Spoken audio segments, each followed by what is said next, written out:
so much. Thank you very much, Pat. Thank you to you and your husband, Bob, and Canute for organizing this, and thanks to all of you for coming out this morning. I really appreciate it. Sorry we're a little late. We just came from Freedom, where we stopped at one of the sugar houses there. Forgive me, this is my first time to a sugar house. So we got to sample some of the goods and got to see some of the trees and the taps, and it was pretty cool. It's great to be here with all of you, and I appreciate you taking the time to allow me to introduce myself to you, share a little bit about why I'm running for president, and to give me the opportunity to hear from you about what's on your mind and the things that you're concerned about. As we gather in rooms like this and in living rooms in different parts of the country, the thing that I'm hearing and the thing that I'm feeling is a deep sense of frustration and a deep sense of sadness at the state of our country, the state of our politics, and how we are being torn apart as people in this country. That so many of the challenges that we're dealing with, so many of the things that our families, friends, and neighbors and communities are struggling with are not being addressed. That leaders in Washington, self-serving politicians, special interests who are only looking out for themselves rather than thinking about how policies are affecting the people. Washington is so disconnected and so far away from the reality of our lives, the reality of what we, the people, are dealing with in this country. I can tell you this is one of the things that I have found over the last 6 years that I've been in Washington that has been so disheartening.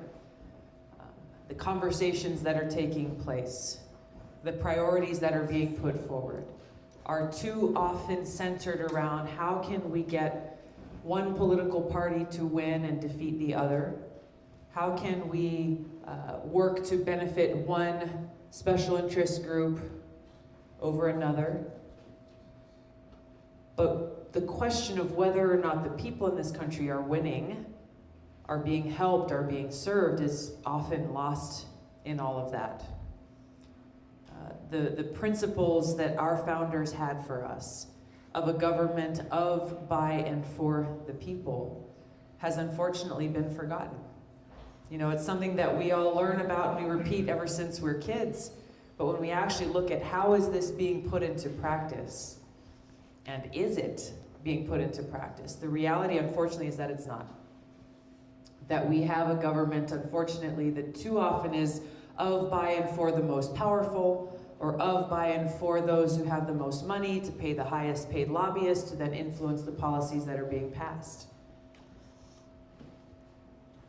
It is quite an amazing thing when we really think about the foundation that was laid out for our country and the vision that our founders had for us, to have leaders that have come from our communities and who are seeking to fulfill one single mission, to put service before self, to think about how can we come together, bringing the diverse ideas that exist in this country from across the political spectrum, bringing people from different experiences, different backgrounds, coming together and saying, how do we solve these problems? How do we make sure that we have a safe place for our kids to live and grow up in, that they're getting a good education, that people who are sick are able to get the care that they need, that we're investing in infrastructure, that we're investing in our future and making it so that we have a safe, strong, and secure future. Yes, for us to live in, but really for generations to come. This is the vision that they laid out for us, but instead what we are seeing is a highly reactive government, reacting to whatever the headlines are of the day, rather than dealing with the root cause of many of the challenges that we're facing. And there's a lot of these issues that we can talk about and that we need to talk about and find these solutions for. But as we look at what is at the heart of these problems, it is this corruption of spirit that has cast a shadow over the leaders in this country and our country as a whole. The good news is we have the power to change that. That's why I'm running for president. That's why I have chosen to pursue this path of public service. I was not one of these kids who grew up thinking, I want to be president one day. It was the opposite.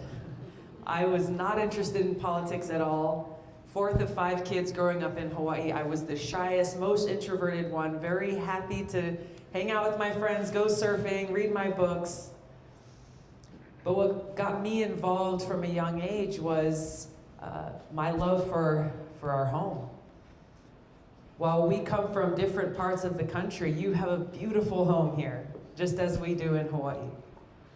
We were able to drive around a little bit this morning, and even though a lot of the trees don't have leaves right now, it's amazing just to stop and appreciate how fortunate we are.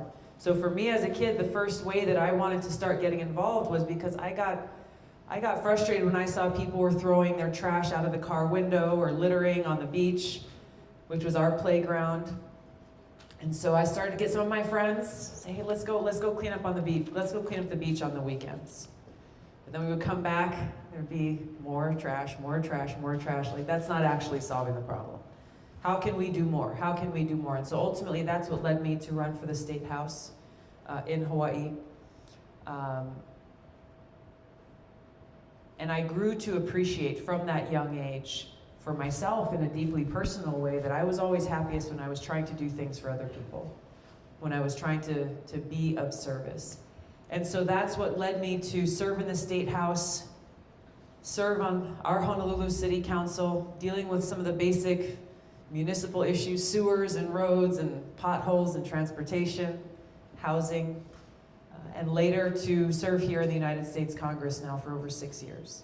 It's what led me to volunteer and enlist in the Army National Guard after 9/11. So I wanted to do something to serve our country, to go after those who attacked us on that fateful day, and to be able to serve my home state of Hawaii. I'm grateful to have had the opportunity to serve in these different ways, and these experiences have given me the experience, have given me the background and the understanding on what direction we need to go forward in as a country. Central to every single one of these issues that we are facing, that we are concerned about, that affect our families, that affect our kids, there is one issue that's central to the rest of them, and that issue is the cost of war.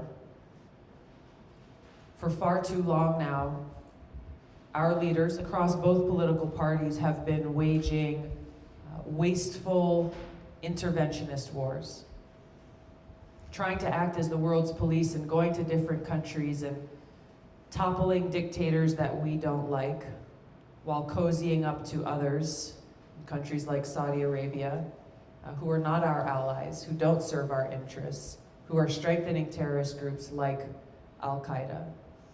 But because we sell them a bunch of weapons, our leaders make friends with them while going and waging wars in other countries that increase the suffering of people in those countries, that take a huge toll on our service members, my brothers and sisters in uniform, our veterans, their families, that undermine our national security and take trillions of dollars out of our pockets to pay for these wars, trillions of dollars that we desperately need to invest in our people, to invest in our communities.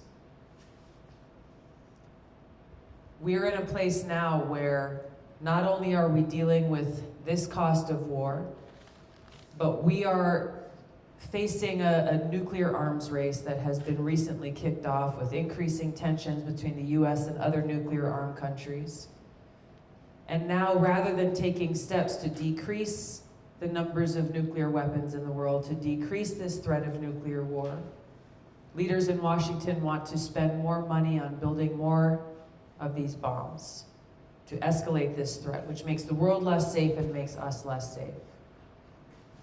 So many of these decisions that are being made are driven by this corruption of spirit that I talked about, of putting greed and profits before the well-being of our people, of putting politics before the well-being of our people and our planet. And that's the change that I seek to bring, if I should be so fortunate to have the opportunity to put service above self, to bring those values that are at the heart of every single soldier and every service member, of putting our people and our country first. Recognizing that we are strong and that we are able to overcome any challenge when we stand united in that common sense of purpose. It's something that I appreciated so much throughout my time, and on my deployments especially, but throughout my time in the military, where we serve with people from all over the country. People coming from all walks of life, all different race, religion, orientation, background, everything. But we come together with that single-minded purpose of putting our country first. And that's the kind of change that we need to see in our government. That's the kind of change we need to see in our leadership, where we can bring together the best ideas, putting service to the people first, and find real solutions to make that kind of systemic change that we need to see. And that's why I'm offering to serve you as your president. That's the kind of leadership that I will bring as commander-in-chief. To right our course, to change our course, and to make sure that our priorities are straight. Thank you so much for being here. I look forward to hearing your questions.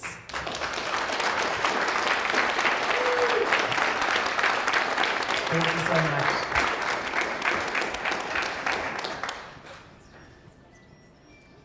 Questions, concerns? Doesn't have to be a question. Something on your mind? Yes, ma'am.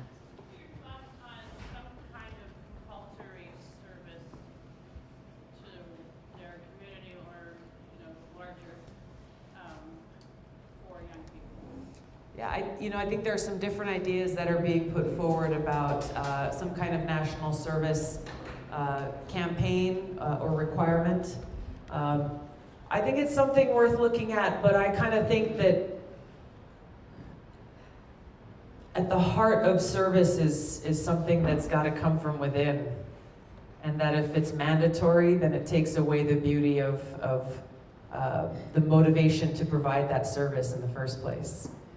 So I think it's a harder path to take, but I think we have an opportunity to really change the culture around us, to make it so that finding some way to serve, in whatever way that may be, and there are many, becomes that accepted norm as much as going to school and getting an education is. And there's a lot of different ways that we can do this. We can make this a priority in our schools, talking about service and servant leadership, and I've talked with both small businesses and larger employers who talk about wanting to make it, if you're going to bring a resume, they'll make it a priority to say, okay, what have you done in your life to try to contribute? So I think it's shifting those priorities, and for us as a whole, placing a value on service, whether it be in the military or through a nonprofit or the Peace Corps or in our local communities, volunteering. There are so many different ways that we can do that. I think that's what we've got to do more to try to encourage. Yes, sir, in the back. A collateral question to what was just asked. As one combat veteran to another, thank you for your service. Thank you for yours. But the reason I led in with that is my service was in the Vietnam era when there was a draft. Yeah. And there is a lot to be said against the draft. However, the flip side, I think, is right now the average American family has no skin in the game when we send a bunch of poor young kids off to get shot at. And in my era of the draft, people tended to be more interested, more involved, and think more deeply about issues like sending poor young kids off to get shot at. Yeah. And I honestly don't know the answer, but I'm wondering if you have thoughts on whether, even if we don't go with universal public service, should we consider reinstating the draft if for no other reason than to get everybody involved? Your kid has just as much chance of going as that poor person's kid who volunteers because it's the only job they can get. Yeah, this is the heart of the point you bring up is exactly that every single one of us is paying a price for these continued wasteful wars. And you saw through your service how that price was paid dearly by so many, and how it really did impact every family in this country to one degree or another. I can tell you as a soldier now, I would not want to be deployed with somebody who was forced to be there. I would want to know that whoever I'm fighting alongside is somebody who wants to be there, who's gone through that training, and who I know has my back. But to get to the heart of your question, this is exactly why everywhere I go, I talk about how the cost of war is paid by our veterans and our service members, but each and every one of us is paying for these wars. Each and every one of us does have skin in the game. Every time we are told by our leaders that we don't have enough money to provide special education teachers for our kids, we are paying the price for these wars. Every time we are told there's not enough money to pass an aggressive infrastructure bill to take care of our crumbling, failing infrastructure, whether it's roads or bridges or clean water, we are paying the price for these wars. Every time we are told that we're not able to get the services, the basic services that we need, we are paying the price for these wars. And it's important for every single person to understand this, because you're right, too often, whether it's in our communities, these are not the conversations that are being had, where we're connecting the dots of where our money is going currently and where it should be. Too often you have politicians in Washington who will say, yeah, foreign policy is this one issue over here, but let's talk about all of these other issues that affect us in our communities and affect our families. You can't separate the two, because what you'll end up with is a bunch of empty promises coming from politicians who on the one hand will continue to vote for these wasteful wars and vote to spend our money on wars that do not serve our interests, that do not serve our national security, and that increase suffering for the people in the countries where we wage these wars. So they'll spend our money there, and then they'll come back, and when push comes to shove, not be able to deliver on all the empty promises that were made. Not be able to help provide for those very basic needs that we have. So the cost of war is paid for by every single one of us. And if we care about solving problems, if we care about bringing about this kind of change, we have to address that central issue and change our foreign policies to be able to address those needs that we have in our communities, in our people. Yes, sir. So climate change and environmental devastation is ongoing. Yes. And but you know, the average person doesn't like to have disaster on their mind all the time, every day. So we go about our lives. So what would you do to bring awareness sharply to these issues? Yeah, I mean, thank you for raising this. This is a crisis that is facing us here in this country, and it's facing us around the world. And it does threaten our future and our ability to live our lives as we know them. And it's affecting us all in different ways. And I think, to your point, talking about climate change in a way that we all can relate to. In my home state of Hawaii, as an island state, you can imagine rising sea levels is something that our tourism industry is thinking carefully about, and how a lot of these hotels that are built right along the shore are going to be deeply impacted. A lot of our homes are being eroded because of these rising sea levels. And obviously a lot of the different weather phenomena we're seeing is impacting us. This is impacting us through our water. It's impacting us through pollution to our air, and actually does have an effect on our everyday lives. I think that's how we can make progress and bring about the kind of changes and investment that we need to see to address climate change, is really by focusing on how it impacts every one of us. Rather than, unfortunately, what we've seen is it has become kind of a partisan issue in Washington, where you either believe or you don't believe, or you believe, you know it's a priority, or you don't think it's a priority. When we set the political rhetoric aside and just focus on the common interest that we have of having a safe, clean place to live, having a safe, clean place for our kids to grow up in, and for their kids to have a future, that's where I know we can find common ground. It's also important for us, again, linking up a domestic issue with foreign policy. Even if the United States, even if we did every single thing possible to address climate change, if we completely changed how we live and operate in this country, it still would not be enough. Because this is a global problem. There's a lot of contributors to this problem around the world, which requires us to have relationships with other countries like China, for example, where we may have some differences on some issues, but we have shared interests on others. And having relationships built on cooperation and collaboration rather than conflict, rather than in order for the United States to win, you must lose, this kind of fossilized zero-sum mentality. We've got to understand that we are stronger when we work together.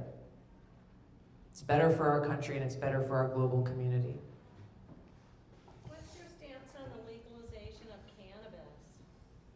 I introduced bipartisan legislation in Congress a couple of weeks ago called the Ending Federal Marijuana Prohibition Act. It would very simply, and it's a short piece of legislation, that would take marijuana off of the Schedule I of the Controlled Substances list.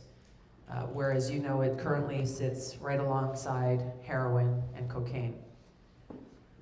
At the press conference that we held, we had a number of people who spoke for many who are impacted by the laws that we have now. One was a guy who was from Virginia, and he was going to college studying computer science. His name was Harry. And I don't know if he had ever given a speech before, it didn't seem like it, but he drove, 4 or 5 hours to be there with us to share his story. Whereas he was in college, he got arrested for marijuana possession. And in Virginia, that's a mandatory minimum sentence of 5 years. So he got 2 of those. He spent 10 years in prison for possession of a substance that is far less dangerous than alcohol and tobacco. His cellmate, he said, was a guy who was convicted of murder. He shot somebody in the chest. His cellmate got out of prison before he did because of those mandatory minimums for possession of marijuana, complete nonviolent drug offense. So he shared his story about people like him whose lives are completely upended. Now he's got a criminal record for the rest of his life because of this. We heard from small business owners. We heard from doctors. We heard from people who are treating those who are opioid addicts and who have been collecting data and showing how in states that have legalized some form of medical marijuana, there has been a direct correlation and a drastic reduction of opioid addiction and a drastic reduction in opioid-related deaths. We heard from a veteran at that press conference who talked about how veterans dealing with post-traumatic stress, chronic pain, traumatic brain injury are coming back. And because of the federal law, regardless of what state laws have passed, because of the federal law, VA doctors are not allowed to prescribe or refer veterans to go to a medical marijuana dispensary. So the only option they're left with are opioids. And a lot of my friends who I talk to, they know how dangerously addictive these opioids are. They don't want them. They don't want to be on drugs for the rest of their life, numbing that pain. But for them, they have no other option. We have a huge industry that could be a great boon to our economy in this country in industrial hemp. This is something that we're starting to open the doors to, but there are states like ours in Hawaii, states like Kentucky, and others who are aggressively wanting to pursue this industry that can provide a product that can create everything from clothes to bricks and everything else in between. So there's so much opportunity here. What our bill does basically is it decriminalizes it on the federal level, ends the federal prohibition, and allows states to make their own determination on how they want to deal with cannabis, which is the way it should be. Yes, sir. You're a long way from paradise. I tell you, I would trade our weather for yours. But It's a we do beautiful live in day here. A beautiful state. My question is, I've heard these aspirational goals from other candidates, why do you believe that you can deliver on those goals better than any of the other candidates? I've heard of pretty much of these goals, almost all of our candidates so far. What distinguishes you from the rest of the field? A couple of important things. One is my experience as a soldier, my experience working on these issues of foreign policy on the Armed Services and Foreign Affairs Committees for over 6 years gives me a unique qualification, knowing and understanding firsthand the cost of war, knowing and understanding firsthand who pays the price. So that when we are tasked with fulfilling that most important responsibility the president has as commander-in-chief, I know what this entails coming in. Contrast that with someone else who may be a wonderful person with great intentions, but who does not have that groundedness based on experience and depth and understanding of these issues. Coming in and hearing from the same foreign policy establishment that has gotten us into the messes that have perpetuated for decades, that have led us into these wasteful wars for decades. And that's what we know will continue. That's what is unique that I bring to the table. I don't take any PAC money. I don't take any lobbyist money. Our campaign is a completely people-powered campaign. So the influence that the military-industrial complex and others have will have no impact on me because I know who I work for. I know who I'm committed to serving. I have my priorities straight, and that is putting our people and our country first. I'll be able to strike that right balance between a smart foreign policy that's based on cooperation, not conflict, that ends these wasteful wars, brings our taxpayer dollars back to serve the needs of our people here at home, while making sure that we're making the right decisions, having a trained and ready military that's capable to keep our country safe and secure. And maneuvering a dysfunctional Congress? How is that? I've worked in, that's a valid point. Coming in for the last 6 years as a Democrat from a small state, in the minority with Republicans in charge, I knew from the get-go, the only way to get things done is to work together, to make a lot of friends. Good luck. To be able to overcome those differences. Well, I was pretty effective at doing that. We do this, and the way that I've approached this in Congress is the way that I think we need to change our approach in this country. Where rather than saying it's Democrats versus Republicans, it's progressives against conservatives, it's middle America versus the liberal people who live on the coast. It's too much of this divisiveness of us against them that has brought us to this destructive place that we are in today, where things are not getting done, where Washington is stuck in gridlock. These broad judgments are made, basically saying, I'm right and you're wrong, I'm good, you're evil. It's dangerous, actually. It's dangerous. When we come together and we recognize that we are all Americans and that we have far more in common than we have that divides us, and that even as we talk about different issues and we have vastly different ideas on how to solve them, if we are starting in a place of mutual respect, at a basic level of mutual respect, and actually listen. That doesn't happen very much these days. Actually listen. Whether you voted for Donald Trump or Bernie Sanders or Hillary Clinton, let's listen to each other first.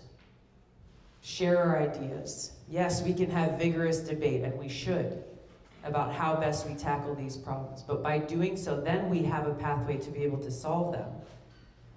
Rather than me picking my corner and you standing in your corner, never listening, understanding, or respecting each other at all. All we can expect from that is more gridlock, more conflict, more name-calling, more hateful rhetoric, more bigotry, more divisiveness. That's not who we are. I made it a priority when I got elected to Congress to make a lot of friends, to hear from a lot of people from all ends of the political spectrum.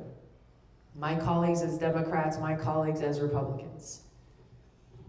And when push came to shove on the issues that were important to my constituents, I was able to get legislation passed. I was able to get amendments passed because even though some of those bills, for example, there was an amendment on the Native Hawaiian Education Act to reauthorize this, and there were conservative groups that were telling all the Republicans, vote against this amendment. Vote against this amendment, or whatever their reasons were. So instead of the whole Republican caucus in Congress voting against the amendment because the Heritage Action Fund told them to, a lot of the people I developed relationships started calling me and texting me and saying, hey, tell me what this is really about. They're telling us to vote against it. Tell me why I should vote for it. I wasn't able to convince all of them, but I convinced enough to be able to pass that bill with a large majority to protect this important program to serve our Native kids. So it's those kinds of relationships that I've developed over years in Congress and that represent the kind of leadership that I bring to working with Congress at a very difficult and divided time, but even stepping back to how we can help heal the divides and bring people together in this country. To me, that's really the most important thing, because ultimately members of Congress have to answer to you. They've got to answer to their constituents. And if we on the ground are saying, hey, we expect you to work with people who you may disagree with, we expect you to have these conversations, we expect this respectful debate, then we can begin to shift this divisive culture, unfortunately, that has become too rampant in this country. Sorry, I think we are out of time. We'll be able to stick around for a few more minutes and hopefully get to chat to you one-on-one. Thank you again so much for coming. I'm going to pass this back off to Pat. I think she's going to be around for a few minutes and Stand we can have silent. some conversation. I would like to ask you all to give her some support today. She's trying to reach a numbers game, and if it's $1 or $2 or your signature, because those are the rules of the road to get on that stage can be. We'd love to see her on the stage with the other candidates, and then you're going to learn more about her. So I thank her so much. She's the first candidate that we've had to come and speak with us. We hope to have many more, but I thank her for being the first to test the waters at West Ossipee, and I thank you all for coming to be the first time. So please come back, and thank you so much. It was like a change in the car. Thank you. I'm not returning this after. I was dying. I'm like, you're kind. You're so thoughtful. I really appreciate what you said. My goal is to not about your message of unity and reaching us. Thank you.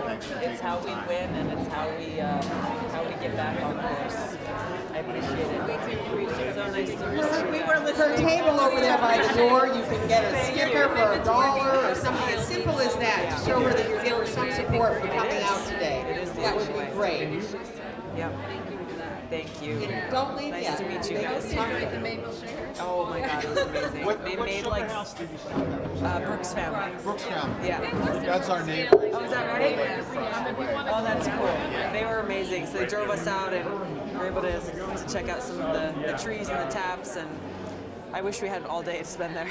And that's working across the aisle too. No? Yeah, we had some good conversations though. Yeah. Really? Yeah. Mike's a veteran. Yeah. My husband's a veteran. Yeah.